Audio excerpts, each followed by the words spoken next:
13 मार्च की वो रात देश के 3 सबसे व्यस्त एयरपोर्ट्स दिल्ली, लखनऊ और कोलकाता।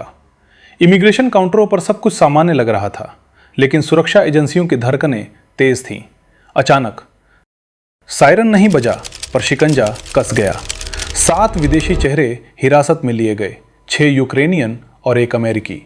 उनके पास टूरिस्ट वीज़ा था, लेकिन उनके बैगों में जो नक्शे और मंसूबे छिपे थे, वे भारत की आंतरिक सुरक्षा के लिए किसी बड़े विस्फोट से कम नहीं थे। ये कोई मामूली गिरफ्तारी नहीं थी। ये एक अंतर्राष्ट्रीय साजिश का वो सिरा था जो यूक्रेन के युद्ध के मैदानों से शुरू होकर म्यांमार के जंगलों और भारत के पूर्वोत्तर राज्यों तक फैला हुआ था। इस पूरी साजिश का मास्टरमाइंड माना जा रहा है एक अमेरिकी नागरिक को, मैथ्यू एरॉन वेन डाइक। सुरक्षा गलियारों में इस नाम ने हड़कंप मचा दिया है। मैथ्यू कोई साधारण सैलानी नहीं है, वो एक वॉर टूरिस्ट है, एक ऐसा शख्स जिसका इतिहास लीबिया, सीरिया और इराक के गृह युद्धों से खून से लिखा गया है। कल्पना कीजिए एक ऐसे आदमी की हाथ हमेशा बंदूकों और ड्रोन्स पर होते हैं। 2011 में वो लीबिया में गद्दाफी के खिलाफ विद्रोहियों के साथ जंग लड़ते हुए पकड़ा गया था। 5 महीने उसने लीबिया की सबसे खतरनाक अबू सलीम जेल में बिताए। जब वो वहां से निकला तो उसने सन्स ऑफ लिबर्टी इंटरनेशनल नाम की एक संस्था बनाई।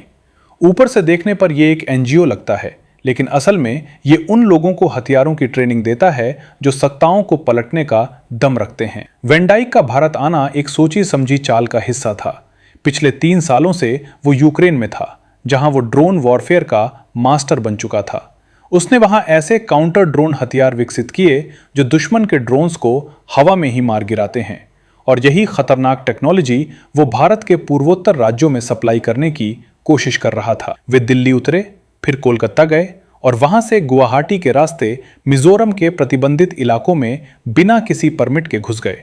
उनका मकसद था मिजोरम की सीमा पार कर म्यांमार के विद्रोही समूहों जैसे चिन नेशनल फ्रंट और पीपल्स डिफेंस फोर्सेस तक पहुंचना।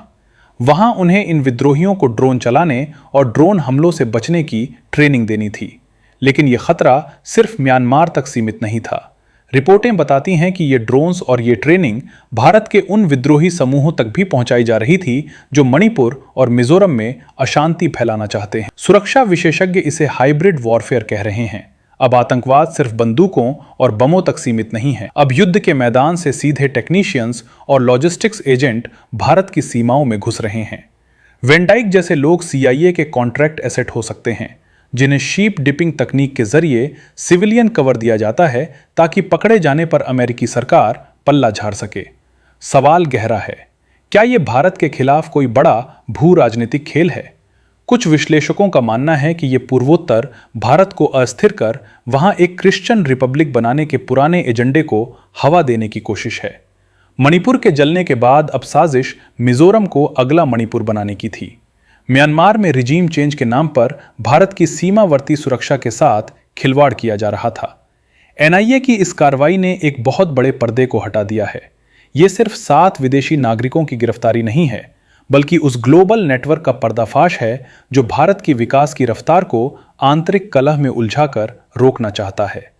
मैथ्यू वेन डाइक और उसके साथियों के पास से मिले मोबाइल फोनों का डेटा अब फॉरेंसिक जांच के लिए भेजा गया है। हर डिलीट किया गया मैसेज और हर कॉल रिकॉर्ड एक नई कहानी बयां करेगा। यह घटना हमें चेतावनी देती है कि खतरा अब सरहदों पर ही नहीं, बल्कि हमारे बीच टूरिस्ट बनकर घूम रहे चेहरों में भी छिपा हो सकता है। भारत के पूर्वोत्तर को विदेशी ताकतों की प्रयोगशाला बनने से रोकना अब सबसे बड़ी चुनौती है। एजेंसियां सतर्क हैं, जांच जारी है और इस अंतर्राष्ट्रीय बिसात पर अभी कई और मोहरे गिरना बाकी हैं। सजग रहिए, क्योंकि आधुनिक युद्ध अब बंदूकों से नहीं बल्कि खामोश साजिशों और अनजान चेहरों के जरिए लड़े जाते हैं। ये गिरफ्तारी सिर्फ एक शुरुआत है उस गहरी खाई को समझने की जिसमें भारत को धकेलने की कोशिश की जा रही थी। अगली